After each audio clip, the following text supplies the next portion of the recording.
Pratama Arhan main 90 menit di Emperor's Cup dan sumbang 1 assist. Pratama Arhan mendapatkan kesempatan tampil selama 90 menit bermain di Tokyo Verdy. Kesempatan itu didapatkan Arhan ketika Verdy berlaga melawan sesama tim kasta kedua Liga Jepang, Teisbakusatsu Gunma, dalam ronde kedua Emperor's Cup 2023, Rabu 7 Juni 2023 petang waktu Indonesia Barat. Pada laga itu Tokyo Verdy mampu meraih kemenangan 2-1. Tim asal ibu kota Jepang itu pun melaju ke ronde ketiga Emperor's Cup musim ini. Pratama Arhan berhasil memberikan kontribusi 1 assist dalam laga itu. Lemparan ke dalam Pratama Arhan pada menit ke-36 membuat kehebohan di lini belakang. Teisbakusatsu Gunma pun salah melakukan antisipasi dan mencetak gol bunuh diri.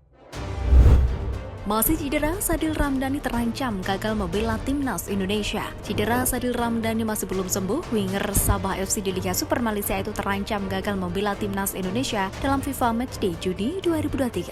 Pelatih Sabah FC, Ong Kim Sui, mengungkapkan Sadil masih membutuhkan pemulihan selama beberapa pekan lagi untuk sembuh dari cederanya. Sadil mendapatkan panggilan dari pelatih timnas Indonesia, Sintayong, namun belum bergabung dalam persiapan skuad Garuda yang telah dimulai di Surabaya, Jawa Timur pada Senin 5 Juni 2023. Sebelum diterpa cedera, Sadil sedang on fire bersama Sabah FC. Dari 9 penampilan, ex-Persela Lamongan itu membukukan 4 gol dan 2 assist.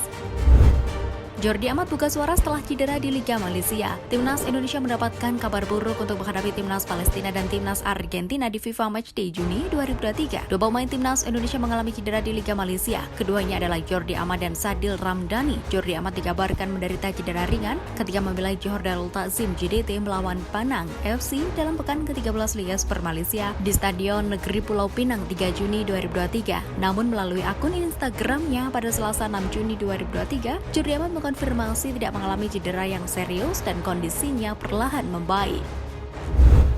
Harga Marcelino Ferdinand meroket 4 kali lipat. Harga pasaran Marcelino Ferdinand bakal meroket dan akan menjadi keuntungan besar bagi klub Belgia KMSK Deinze. Naiknya harga Marcelino Ferdinand tak lepas dari permainan bagus yang ditunjukkan saat mengenakan kostum KMSK Deinze di musim ini. Perlu diketahui, harga Marcelino Ferdinand selalu naik semenjak tahun 2021 yang saat itu hanya 1,3 miliar rupiah dan kini sudah puluhan lipat menjadi hampir 4 miliar rupiah pada tahun 2022. Artinya harga Marcelino sudah hampir 4 kali lipat jika dibandingkan 2 tahun lalu. Sudah 15 pemain gabung timnas Indonesia untuk melawan Palestina dan Argentina. Sebanyak 15 pemain telah bergabung dalam persiapan timnas Indonesia dalam FIFA Matchday Juni 2023 untuk beruji coba dengan timnas Palestina dan timnas Argentina. Dalam latihan perdana pada Senin 5 Juni 2023, baru 8 pemain yang bergabung dengan timnas Indonesia. Namun per Selasa 6 Juni 2023, 7 pemain merapat ke skuad Garuda. Ketujuhnya meliputi Ricky Jambuaya, Edo Febriansyah, Mark Klok, Rahmat Irianto, Stefano Lillipali, Marcelino Ferdinand, dan Hernando Ari Sutaryadi. Palestina boyong 23 pemain untuk hadapi timnas Indonesia. Timnas Palestina mengumumkan skuad yang akan dibawa untuk menghadapi timnas Indonesia pada Senin 14 Juni 2023. Laga itu akan digelar di Stadion Gelora Bung Tomo, Surabaya, Jawa Timur. Timnas Palestina membawa 23 pemain ke Indonesia. Menariknya, dari 23 nama itu ada nama yang cukup familiar bagi pecinta sepak bola Indonesia. Nama yang dimaksud adalah Muhammad Rashid. Gelandang berkepala pelontos itu pernah menjadi bagian dari Persib Bandung pada 2021 hingga 2022. Sebenarnya ada satu nama lain yang juga cukup familiar bagi pecinta sepak bola Indonesia. Sosok yang dimaksud adalah Jonathan Cantilana. Namun Cantilannya tampaknya sedang tidak dalam kondisi yang bagus. Ex pemain PSIS Semarang dan PSS Sleman itu tak mendapatkan tempat di skuad timnas Palestina saat ini. Tiket timnas Indonesia versus Palestina sudah terjual 14.500 tiket. Animo masyarakat Surabaya dan sekitarnya cukup tinggi dalam berburu tiket timnas Indonesia melawan timnas Palestina dalam FIFA Matchday Juni 2023. Timnas Indonesia akan beruji coba dengan Palestina di Stadion Gelora Bung Tomo GBT Surabaya pada 14 Juni 2023. Meski hiruk pikuk war tiket tidak sebesar timnas Indonesia versus timnas Argentina, namun PSSI mengabarkan bahwa penjualan tiket timnas Indonesia berhadapan dengan Palestina cukup diminati. Anggota Komite Exo PSSI Arya Sinulinga mengatakan bahwa sebanyak 14.500 tiket timnas Indonesia dengan Palestina sudah terjual hingga Rabu 7 Juni pukul 14.00 waktu Indonesia Barat. Media Vietnam soroti transfer Paulo Gali Freitas ke PSIS. Bergabungnya striker muda timnas Timor Leste Paulo Gali Freitas menuju klub Liga 1 PSIS Semarang ternyata turut mendapatkan perhatian khusus dari media Vietnam, Soha Vien. Media asal Vietnam ini pun menyinggung soal kontroversi yang sempat menyeret Paulo Gali Freitas pada Piala AFF U15 2019. Saat itu pemain andalan Timor Leste U16 ini dituduh melakukan pemalsuan umur. Menurut Soha Vien, transfer Paulo Gali Freitas menuju PSIS Semarang memang akhirnya menjadi kesempatan bagi penggemar sepak bola untuk memastikan tanggal kelahiran pemain timnas Timor Leste ini. Pasalnya media Vietnam ini melontarkan tanda tanya besar. Mereka menulis bahwa wajah tua penyerang kelahiran Dili itu sama sekali tak mencerminkan usianya yang baru menginjak 18 tahun.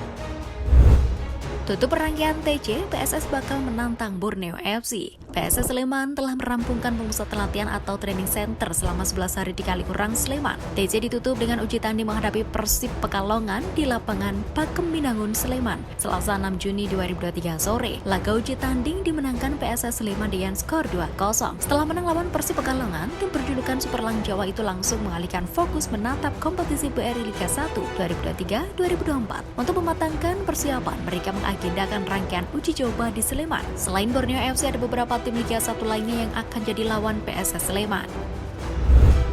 Nyanyian Teko Out berkumandang setelah 9 bulan di Stadion Dipta. Setelah 9 bulan lamanya, akhirnya supporter Bali United bisa datang kembali ke Stadion Kapten Iwayan Dipta untuk menyaksikan pertandingan tim kebanggaannya. Lebih dari 14.000 supporter memadati Stadion Dipta saat Bali United ditahan imbang PSM Makassar dengan skor 1-1. Usai pertandingan seperti biasa, antem rasa bangga dikumandangkan. Seluruh pemain Bali United membentuk lingkaran di tengah lapangan sembari lampu stadion dimatikan. Namun ada pemandangan berbeda. Northside 12 basis supporter Bali United di tribun utara Stadion Dipta tidak ikut nyanyikan antem tersebut. Justru sebaliknya, mereka memilih menyoraki Edilson Maringga dan kawan-kawan. Usai antem berkumandang, untuk pertama kalinya supporter langsung menyuarakan Teko Out. Nyanyian ini menjadi yang perdana setelah sebelumnya tagar Teko Out yang disuarakan di media sosial.